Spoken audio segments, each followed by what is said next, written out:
Welcome to the deep dive. Today we're looking at a really interesting way to potentially reshape your retirement savings, moving funds you already have into a Silver IRA. Exactly. We've got a comprehensive guide here that essentially lays out the roadmap for this process. It's not just about the how-to, but also, the critical things you absolutely need to wrap your head around before making any moves. Right. So our mission for you today is simple: to give you a clear understanding of how you could potentially diversify your retirement portfolio by adding physical silver through a rollover or transfer. That's the plan. Okay, let's unpack step one then. It seems to be all about choosing the right Silver IRA company. Why is that the very first hurdle? Well, it's kind of the foundation, isn't it? This company isn't just like processing paperwork. They're going to be your primary guide through what's actually a pretty specialized and regulated process. Hey. You really need a knowledgeable partner, someone who ensures everything aligns with IRS rules and, hopefully, your best interests. Okay, so if we're looking for a good one, what are the absolute must-haves? What separates the top-tier companies from maybe the less reliable ones? The guide highlights a few non-negotiables. First, a long and positive track record. That really speaks volumes about their stability and expertise. Makes sense. Their reputation for integrity and how they handle their clients is paramount. Yeah. You want to feel secure, right? Transparency regarding all their fees is also critical. No surprises down the line. Nobody likes surprise fees. Definitely not. They should also offer end-to-end support, helping you with the initial rollover and managing your account as time goes on. And here's something the guide really emphasizes: a competitive buyback program. A buyback program. Why is that so important right at the beginning when you're just setting things up? Think about the end game. Eventually, you'll want to access these funds, right? A strong buyback program means there's a clear, hopefully cost-effective way to convert your silver back to cash when you actually need it in retirement. Okay. Liquidity. Exactly. It's about liquidity and the company basically showing confidence in the metals they sell. That makes total sense. It's not just about buying, it's thinking about the exit strategy too. Okay, now, what should make us raise an eyebrow? What are the red flags to watch out for? The guide points to several big ones. Be extremely wary of any promises of sky-high guaranteed returns. That's just not how precious metals work. Right. Sounds too good to be true. Usually is. High-pressure sales tactics should immediately put you on guard. You also want to thoroughly check out companies for any history of complaints or, worse, regulatory issues. And going back to fees, any lack of clear upfront pricing is a major warning sign. If they're cagey about cost, walk away. Good advice. Interestingly, the guide we're looking at has this section called My 3 Best Silver IRA Companies. It actually names names. Oh, yeah. Who do they mention? Well, according to the source, it mentions Augusta Precious Metals, noting they have 0 BBB and BCA complaints ever, calls them best overall. Then Goldco, for a high percentage of satisfied customers. And American Hartford Gold as the best Silver IRA newcomer. Okay, so specific recommendations based on their research. Yeah, it seems helpful to see some actual names based on this particular guide's assessment anyway. It definitely offers a starting point. And the criteria the author used, lack of complaints, customer satisfaction, they line up with what we've been discussing. Right. But of course, it's always wise for you, the listener, to conduct your own thorough research. Use these names as a foundation, maybe, for your own investigation. Absolutely. Okay, so say you've vetted some companies. The next piece of the puzzle, the guide says, is choosing a custodian. How is that different from the Silver IRA company itself? Yeah, that's a key distinction and sometimes a bit confusing. The Silver IRA company, they help you set up the account, they guide you through the rollover, maybe help you choose the metals. But the custodian, they're the actual entity that holds the physical silver in an approved facility. And critically, they ensure everything complies with IRS regulations. So the company is the guide, and the custodian is like the vault manager and rule enforcer. That's a great way to put it, yeah. The guide really underscores that this partnership between the company and the custodian is vital for a secure and compliant investment. And usually the company helps you find one. Very often, yes. Because they have these close working relationships, the Silver IRA company will likely have established partnerships with reputable custodians who really know the precious metal space. They'll probably recommend one or two. Which probably streamlines things. It usually does. But let's say, hypothetically, you wanted to choose your own custodian, maybe someone you already work with or found independently. What should you look for then? If you go that route, the guide suggests prioritizing custodians with a strong, proven track record, specifically with precious metals IRAs. It's a niche area. They absolutely need a clean history of compliance with the IRS, a solid reputation for reliability and security, obviously, and their fee structure and services should align with your particular investment goals. You need to check that carefully. Right, diligence is key there too. Okay, so we've navigated the company and the custodian. Now we're at step 3, setting up your self-directed Silver IRA account. What exactly makes it self-directed? Good question. A self-directed IRA, as the guy explains it, basically gives you more control and flexibility. You can invest in a wider range of assets than just the typical stocks, bonds, and mutual funds you find in most standard IRAs. Like precious metals. Exactly, like physical precious metals, even things like real estate in some cases. For you, the listener, this offers a significant opportunity for diversification, especially if you're worried about market volatility. But more control means more responsibility. Precisely.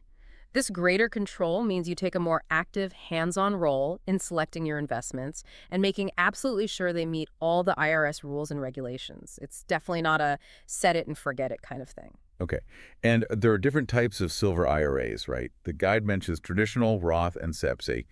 Could you give us the quick version of the differences? Sure. So with a traditional Silver IRA, your contributions might be tax deductible now, which could lower your current taxable income.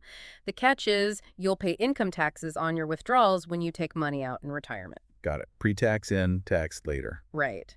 Now, a Roth Silver IRA is the opposite. You contribute with money you've already paid taxes on after-tax dollars, but then your qualified withdrawals in retirement are completely tax-free. Which could be good if you think you'll be in a higher tax bracket later on. Exactly. That's the main appeal for many people. And finally, the SEP Silver IRA. That one's specifically designed for self-employed individuals and small business owners. The big advantage there is generally much higher contribution limits compared to traditional or Roth IRAs. So the choice really depends on your current income, your employment status, and what you predict about your taxes in retirement. Absolutely. And the guide strongly, strongly recommends talking this over with a financial advisor or a tax professional. That seems like very solid advice before choosing. Definitely. Now, what about actually setting up the account? What kind of paperwork and steps are involved? The guide outlines the basics. You'll need to gather your personal ID, obviously, and statements from your existing retirement accounts that you plan to roll over. Yep. Then you'll complete the IRA application with your chosen Silver IRA company. The really crucial step after that is initiating the transfer or rollover of your funds from the old account to the new one. Which we'll get to. Right. And then finally, you'll select the specific IRS-approved silver products, coins, or bars that you want to actually hold in your portfolio. Okay, that leads perfectly into step 4. Starting that transfer or rollover process, what types of existing retirement accounts can you usually roll over from? According to the guide, you can typically transfer funds from a pretty wide range. Things like a traditional IRA, a Roth IRA, a SEP IRA, a simple IRA, and also, importantly, a 401k from a previous employer. Previous employer. That's key. Yes. But it's really essential, the guide stresses this, for you to confirm the eligibility of your specific account type with your Silver IRA company, just to avoid any, hiccups or penalties. And you mentioned the previous employer thing. Your current job situation can affect this too, right? Like with a current 401k. That's a very important point the guide brings up. If you're still employed and have a 401k with your current employer, there might be restrictions. Often, you can't transfer funds out of that active 401k until you actually leave the company. You need to check your plan's rules. Good to know. Now, the guide talks about direct versus indirect rollovers. What's the core difference, and why should you care? This is super critical to understand to avoid potential tax headaches. In a direct rollover, the money moves straight from your old retirement account provider directly to your new Silver IRA custodian. So you never touch the money. Exactly. Yeah. You never take possession of it. This is generally the most straightforward and, crucially, the safest method tax-wise. Okay. And indirect. Indirect rollover. Well, that's where the funds are actually distributed to you personally. Like they send you a check or deposit it in your bank account. Uh-oh. Yeah, then you have a strict 60-day window, 60 days to deposit those exact funds into your new Silver IRA. And if you miss that deadline? Big trouble, potentially. If you miss that 60-day deadline, the IRS could consider that entire distribution a taxable withdrawal. You might owe income tax on it, plus potentially a 10% early withdrawal penalty if you're under 59 and a half. Yikes, that 60-day clock sounds like something you really don't want to mess with. Absolutely not. It's a potential trap for the unwary. So the guide clearly, and I think wisely, recommends direct rollovers as the generally safer and more convenient route. Makes perfect sense. Yeah. So what are the actual steps? For a direct rollover, what do you do? For a direct rollover, it's usually pretty simple. You'll contact your current retirement account provider, the one holding the money now, and fill out their paperwork to request a direct transfer to your designated Silver IRA custodian. They handle the trustee-to-trustee transfer. Okay. And for the riskier indirect one? For an indirect rollover, you'd request a distribution directly to yourself from your current provider. You receive the funds. Then the responsibility is entirely on you to get those funds deposited into the new Silver IRA within that 60-day period. You absolutely must track that deadline meticulously. Got it. Direct seems the way to go if possible. Okay, so the funds have made their way over, one way or another. Step 5 is the fun part. Choosing the actual silver investments. Are there specific rules about the kind of silver you can hold? Yes, definitely. The IRS has very strict purity requirements. This is to ensure you're holding investment-grade metal, not just, silverware. Right. The guide specifies that any silver held in a silver IRA must have a minimum purity of 99.9%. That's often stamped as 0.999 fine silver. 0.999, okay. That high level of purity is what guarantees its status as a recognized precious metal suitable for an IRA. And what are some common options that meet that standard? What do people usually buy? The guide highlights some really popular choices, things like the American Silver Eagle coin or the Canadian Silver Maple Leaf coin. These are government-backed bullion coins, highly recognizable around the world, and generally very liquid, easy to buy and sell. Okay, coins. What else? Silver bars are another frequently chosen option. They often offer a slightly more cost-effective way to invest, especially if you're buying larger quantities, because their manufacturing premiums are typically a bit lower than coins, but they must meet that 0.9999 purity standard too. Makes sense. So how do you figure out how much silver to actually buy? Do you go all in, put just a little bit in? That's a very personal decision. There's no single right answer. It really depends on your individual financial situation, your tolerance for risk, and your overall long-term retirement strategy. So it's about balance. Exactly. The guide suggests thinking about how silver fits into your broader, diversified investment portfolio. What role do you want it to play? Is it a small hedge, a larger component? It's about finding the right allocation that aligns with your goals and your comfort level. Okay, makes sense. So the silver's been purchased. Now where does it physically go? Step 6 is about arranging safe, secure, and IRS-compliant storage. You can't just, keep it in a safe deposit box or under your mattress, right? Certainly not under the mattress. No, not even a standard bank safe deposit box. Yeah. The IRS mandates absolutely requires that all precious metals held within an IRA must be stored in an approved third-party depository. An approved depository, what are those? These are specialized, highly secure facilities. They're built specifically for storing precious metals.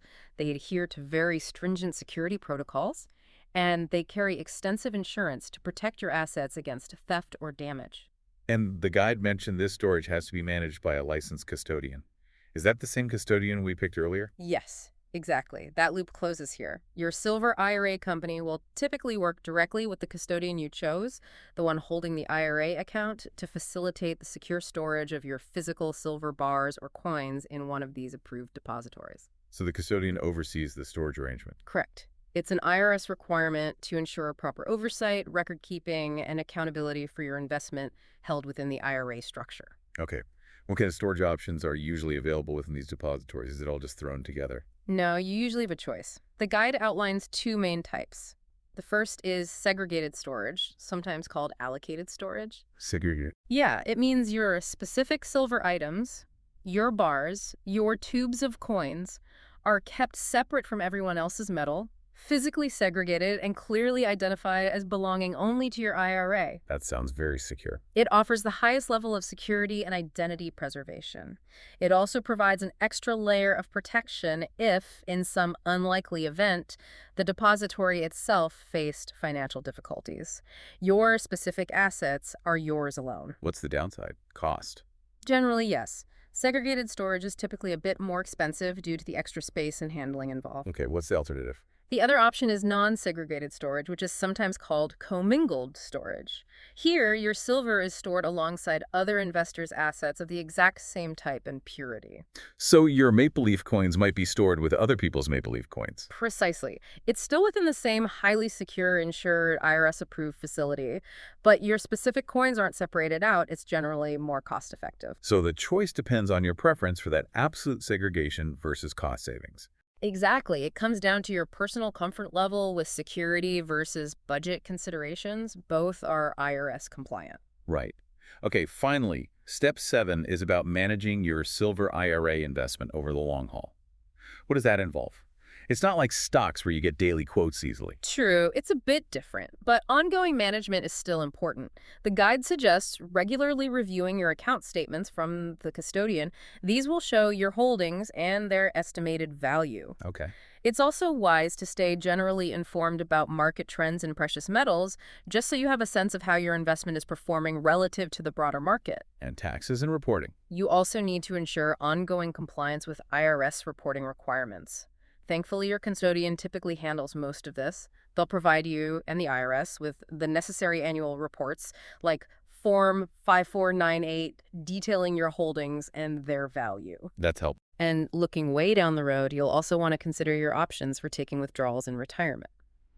You can usually choose to receive cash. The custodian sells the silver for you, or in some cases, take possession of the actual physical silver itself. Oh, interesting. You could actually take the coins or bars home in retirement. Potentially, yes. That depends on the custodian's rules and your preference, but it's often an option. Okay. The guide also includes a really useful FAQ section, kind of anticipating questions. What are some of the key takeaways from that for people listening? Yeah, the FAQ hits some important points. It reiterates the potential benefits we've touched on, things like diversification away from just paper assets, potentially acting as a hedge against inflation or economic uncertainty, Nah. and, of course, the tax advantages that come with any IRA, whether that's tax-deferred or potentially tax-free growth, depending on if it's traditional or Roth. Does it clarify if you have to roll over your entire old account? Yes, good question. It confirms you absolutely can do partial rollovers. You don't have to move all your funds if you only want to allocate a portion to silver. Okay. And can you mix metals? Like add gold too? Yeah, it mentions that too.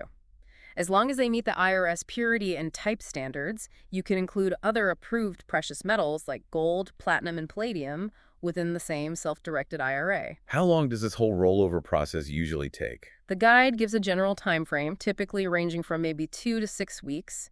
It can vary depending on how quickly your old provider moves and how efficient the new company and custodian are. And penalties. Are there hidden penalties for doing this? The FAQ is clear. No IRS penalties as long as you execute the rollover correctly, following all the IRS guidelines, especially that 60-day rule for indirect rollovers, or just sticking with a direct rollover. Right. And the overall tax impact. Is it different from a normal IRA? Generally, no. The tax implications are similar.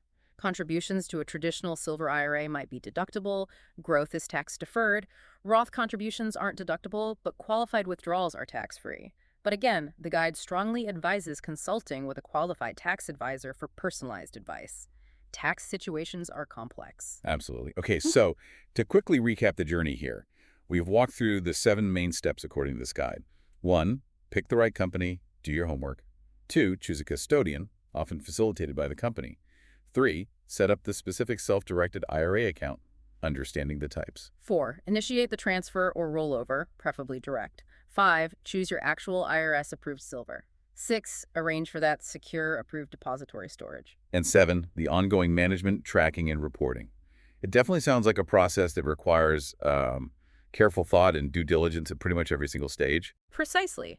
It's not a decision to jump into lightly, No. but for those of you listening who are seriously considering diversifying your retirement savings with a tangible asset like physical silver, understanding these steps thoroughly is absolutely essential. So our final thought for you today is really just to consider how diversifying with physical silver might or might not align with your own overall retirement strategy. Think about the specific parts of this deep dive that maybe sparked your interest or raised questions, and perhaps delve into those areas in more detail on your own. Yeah, and this guide we've been referencing, written by Doug Young, who apparently has a background in financial investing in precious metals, seems like a pretty solid resource to start that deeper exploration if this topic resonates with you. Definitely worth considering. Thanks for taking this deep dive with us.